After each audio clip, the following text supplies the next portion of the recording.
¿Qué tal? ¿Cómo están? Bienvenidos a este blog de actualidad donde hablamos de los temas que atañen a nuestro entorno de ámbito social y político. Hoy nuestro invitado Santiago Abascal, viene en representación de Vox. Santiago, ¿qué tal? Bienvenido. Muchísimas gracias. Bienvenido a Alicante, donde queremos hablar, Santiago, con usted sobre... Se cumplen 2 años de los llamados gobiernos del cambio, los tripartitos en muchos ayuntamientos, Alicante, Valencia, la Generalitat Valenciana. ¿Qué valoración hace de aquellos que conoce, de esta evolución que han tenido esos tripartitos, cuatripartitos o hasta 5 en algunos lugares? Yo no creo que funcionen ese tipo de experimentos políticos de multisiglas. Al final solo les une el rechazo a una parte de nuestra identidad, el rechazo a las fuerzas políticas que están gobernando. Han venido en muchos casos a destruir la concordia entre los españoles, apelando a cuestiones como la memoria histórica, a ideologizar aspectos de la educación, atacar a la escuela concertada. Solo les une el rechazo a lo que estaba establecido. No quieren construir nada bueno, nada importante. Por lo tanto, yo creo que eso se va resquebrajando con el tiempo y que no tiene ningún futuro, gracias a Dios, para la sociedad. ¿Cree que el Partido Socialista se metió en esos tripartitos pues de una manera como la desesperada para alcanzar gobierno? Es decir, porque en algunos lugares ya están empezando a haber fricciones entre... Sí, yo creo que el surgimiento de Podemos ha sido dramático para el Partido Socialista. Ha visto como una gran parte de su electorado, no digo que el electorado de Podemos proceda todo del Partido Socialista, muchos vienen de la abstención, incluso del Partido Popular, pero una gran parte del electorado socialista ha apostado por Podemos. Eso está detrás de la gran división que en estos momentos está viendo el Partido Socialista a nivel nacional y, por lo tanto, hay algo de desesperación en el propio Partido Socialista, no sabe muy bien lo que hacer. Lo que está haciendo Pedro Sánchez es la gran demostración, es la desesperación de la desesperación. Está radicalizando al Partido Socialista, llevándolo al extremo para poder competir con la locura de Pablo Iglesias, y yo creo que eso es muy malo para la sociedad. Ahora estos días decían que no se está podemizando el Partido Socialista, pero sin embargo Pedro Sánchez ha dado algunas muestras de que sí, adoptando algunas de las políticas que Podemos ha ido contando en sus programas. ¿Qué piensa usted? ¿Cómo ve a este Partido Socialista? Bueno, yo lo veo como un partido que va a volver a hacer muchísimo daño a España, más allá de políticas concretas que afectan a los grandes debates de la izquierda y que a mí me importan poco, en lo que tiene que ver con la unidad de España.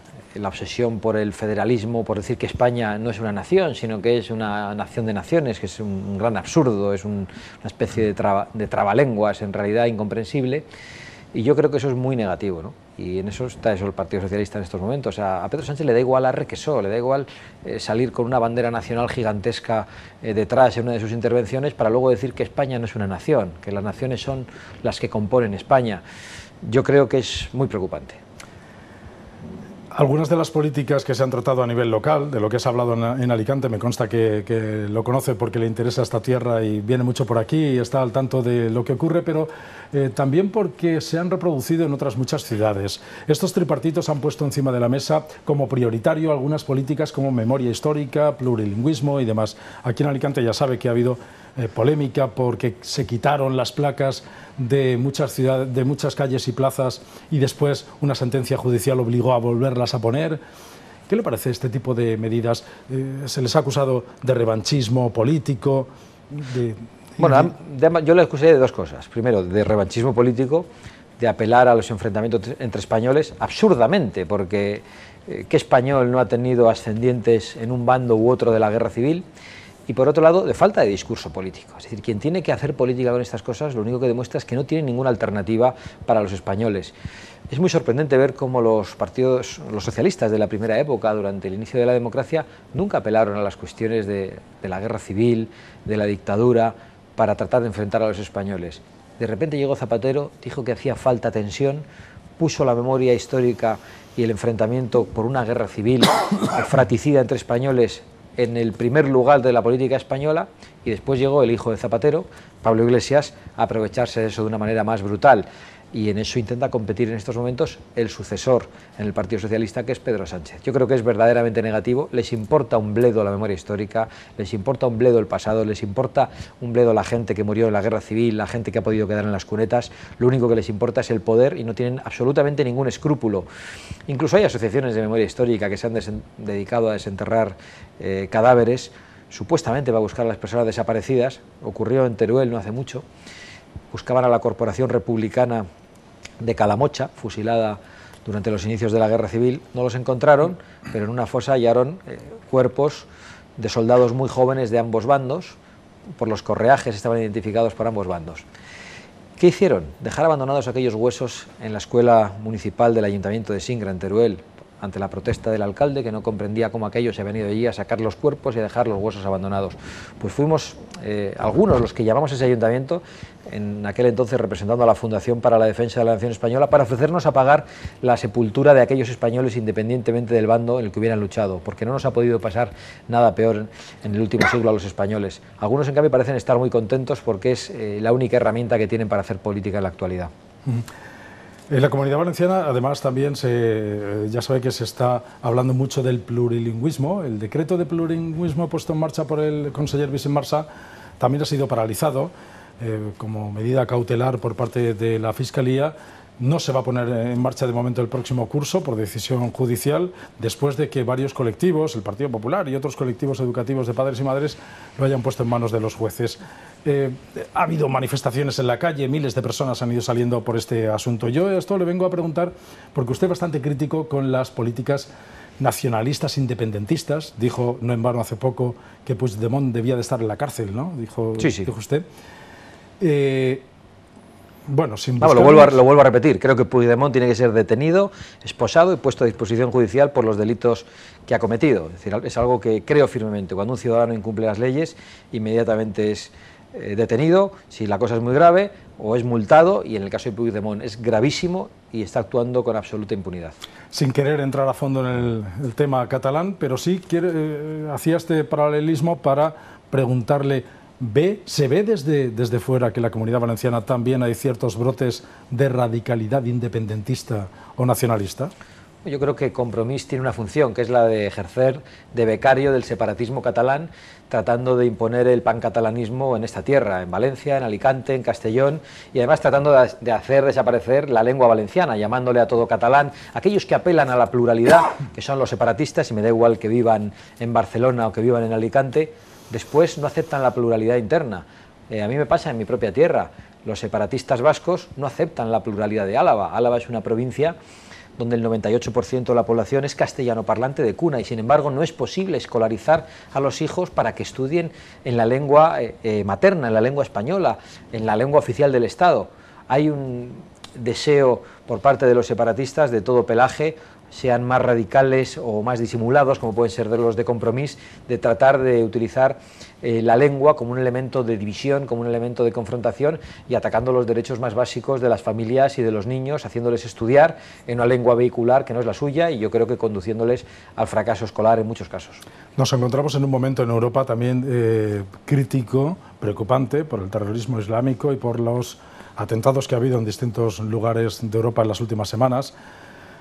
Cada vez que se celebran unas fiestas, como en Alicante, Las Hogueras, o como en algún lugar unas fiestas o eventos donde se congrega mucha gente, yo creo que a todos y cada uno se nos pasa por la cabeza de que también algo así podría pasar aquí.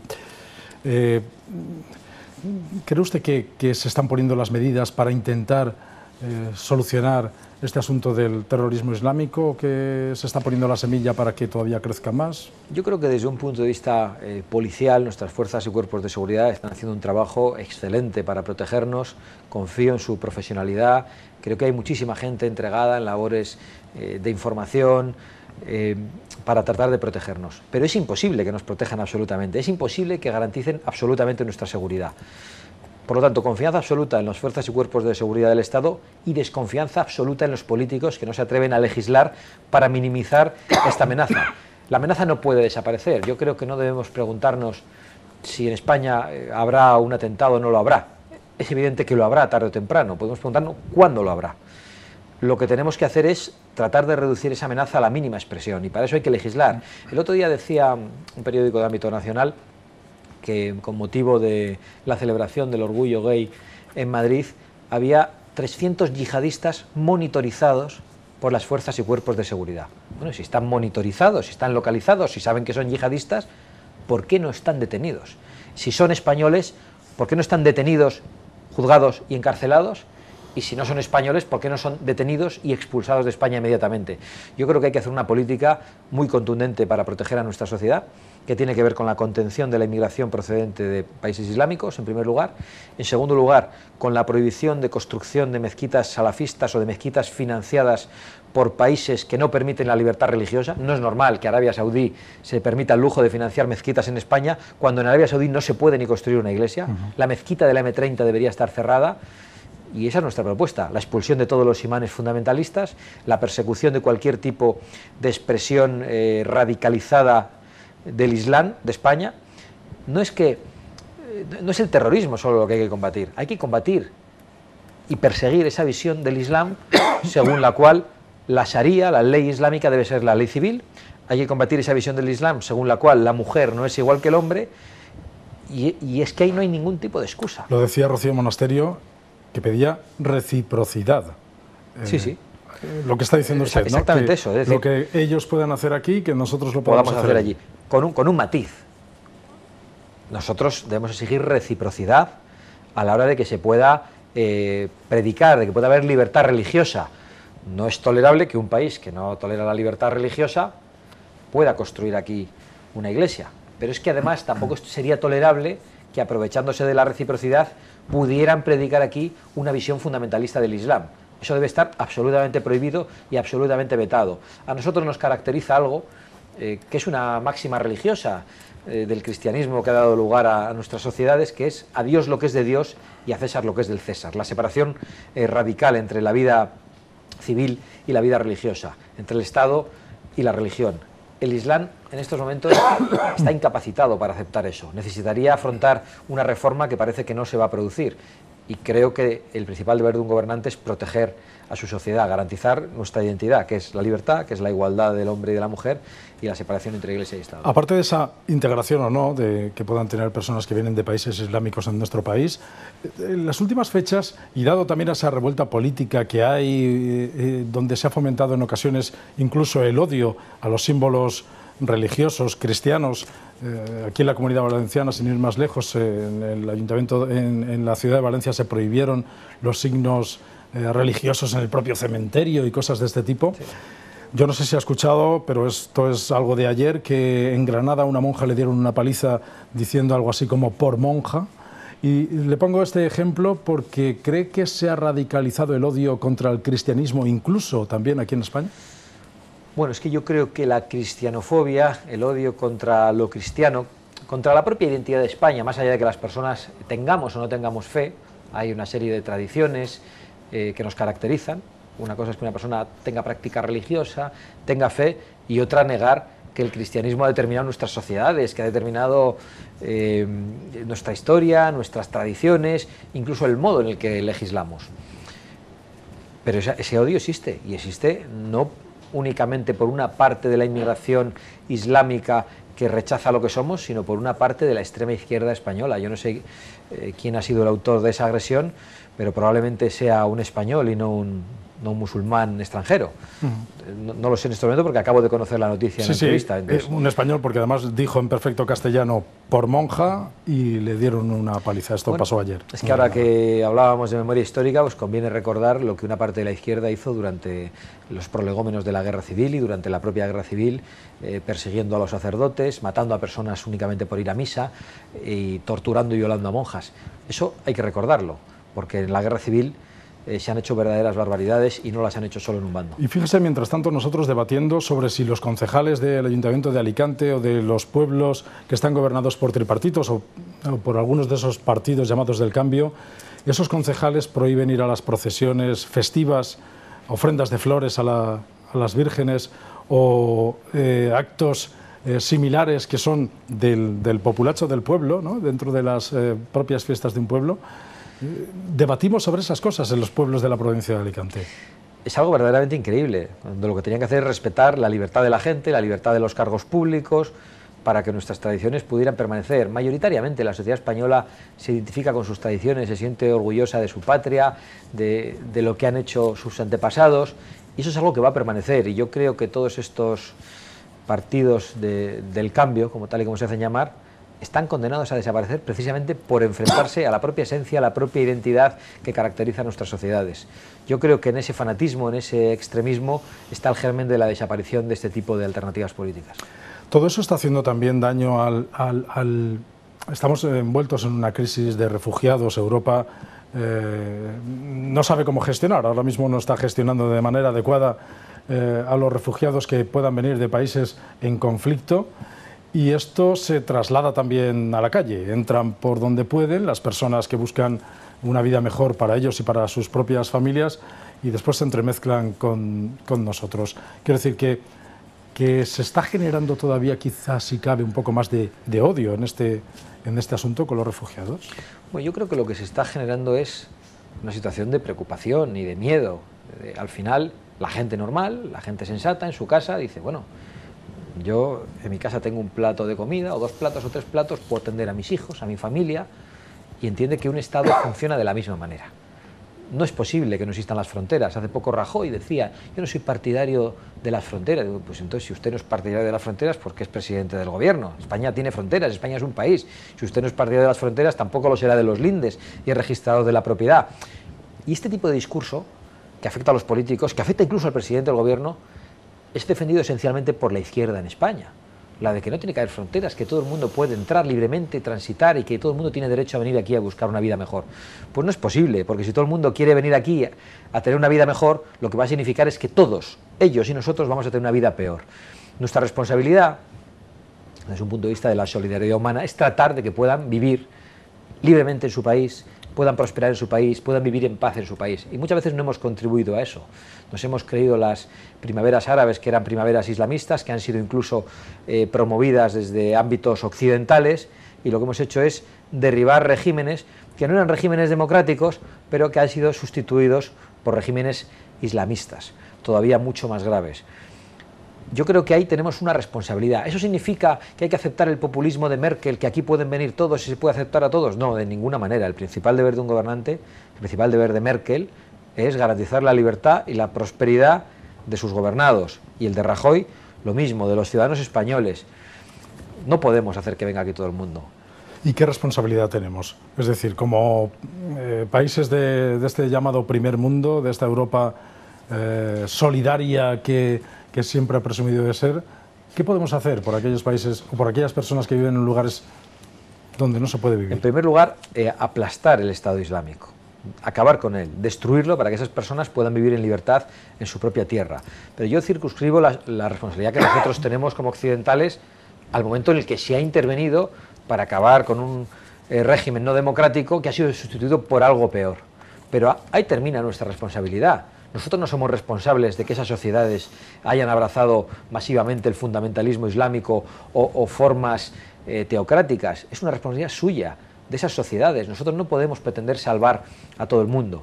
Ahora bien, que tengamos alguna responsabilidad no significa que tengamos que espiarla, y menos aún los ciudadanos, por las equivocaciones de los políticos, aceptando que todo el mundo venga a vivir entre nosotros. Gente que no quiere en realidad vivir entre nosotros, gente que en muchos casos quiere implantar su modo de vivir, que no va a integrarse de ninguna manera, que va a convivir en guetos, que va a tratar de que la Sharia sea la ley civil en Europa. Yo creo que eso no podemos aceptarlo, no debemos aceptarlo, y debemos de protegernos de todo eso. Y luego, además, que entre la oleada de refugiados, pues hay muchos que no son refugiados, hay inmigración económica, porque los refugiados que estaban llegando por Europa del Este no venían de Siria e Irak, muchos venían de otros muchos países que no eran los países en los que estaba el Estado Islámico. Ha habido mucha demagogia en ese terreno y se ha tratado de apelar a una solidaridad muy malentendida, como un trágala, para que tuviéramos que aceptar aquí a cualquiera viviendo entre nosotros. Y muchos de ellos, y han ocurrido en los atentados de París, en los de Bruselas, han participado precisamente en los más graves atentados que han tenido lugar en Europa. Otro de los temas de los que se ha hablado durante estos 2 años es de los colectivos LGTBI y del feminismo. Por eso yo le pregunto a usted, ¿usted es feminista? No, de ninguna manera, sería tonto si fuera feminista. Para empezar, yo soy hombre y soy hijo, nieto de mujeres también, ¿no? Y además padre de dos niñas, además de 2 niños. Yo soy partidario de la igualdad. No soy ni machista ni feminista. Yo sé que algunos se irritan. ¿Cómo entiende este feminismo que se está poniendo encima de la mesa? Es que el feminismo en realidad no es más que la expresión de una nueva mordaza. hay determinadas cosas que ya no se pueden decir sin que uno le califiquen de machista. Vamos, de hecho tendría que estar con las piernas así, por lo visto, ¿no? Porque en Madrid ya no permiten que uno esté con las piernas ligeramente abiertas, ¿no? Que a veces responde incluso a razones físicas. Es que es todo tan absurdo. Nos han prohibido pensar, nos han prohibido hablar. Hay un discurso de lo políticamente correcto que si te sales de él te califican de machista, de fascista, de xenófobo, de racista, de retrógrado. Es que prácticamente no se puede vivir en libertad en nuestra sociedad. Vivimos en una democracia y tenemos cada vez menos libertad porque hay una dictadura opresiva de lo políticamente correcto que hace poco denunciaba magistralmente Clint Eastwood, que decía: todo el mundo está secretamente harto de la corrección política porque todos vamos por ahí pisando huevos sin querer ofender a nadie. Eso es un verdadero problema. Por lo tanto, no puedo estar más lejos de esos planteamientos feministas que no creo que estén detrás de la liberación de la mujer. La mujer hoy es esencialmente igual al hombre en derechos. Hay todavía probablemente algunos problemas que superar. La mujer puede votar, la mujer tiene los mismos derechos que el hombre. Yo no soy feminista, ¿cómo voy a serlo? Ni lo son mis compañeras en Vox.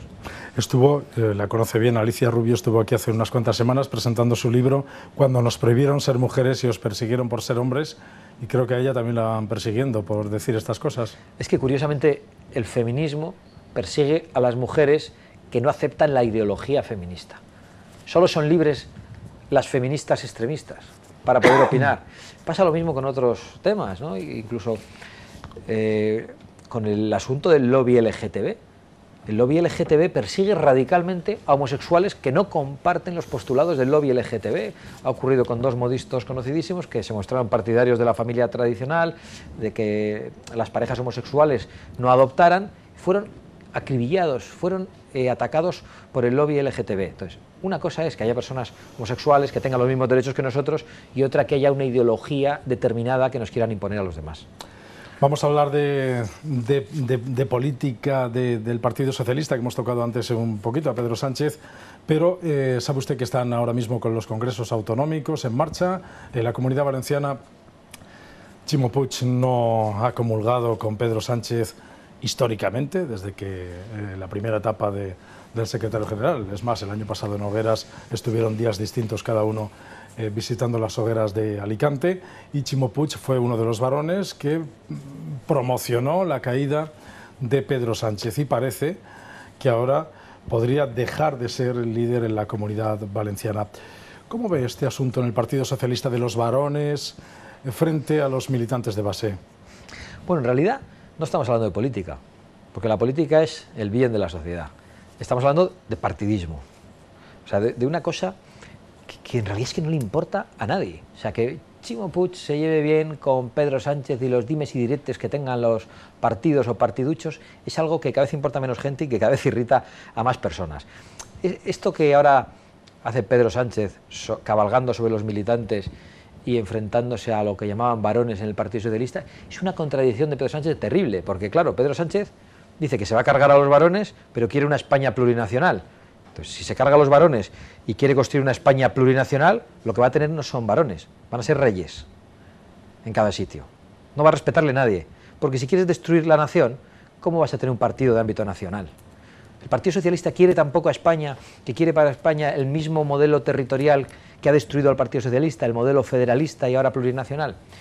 Eso es lo que de verdad yo creo que preocupa a la gente, perder su propia patria, y parece que es en lo que está empeñado el Partido Socialista. Cómo se lleven Puig y Sánchez, yo creo que se la trae al pairo a la mayoría.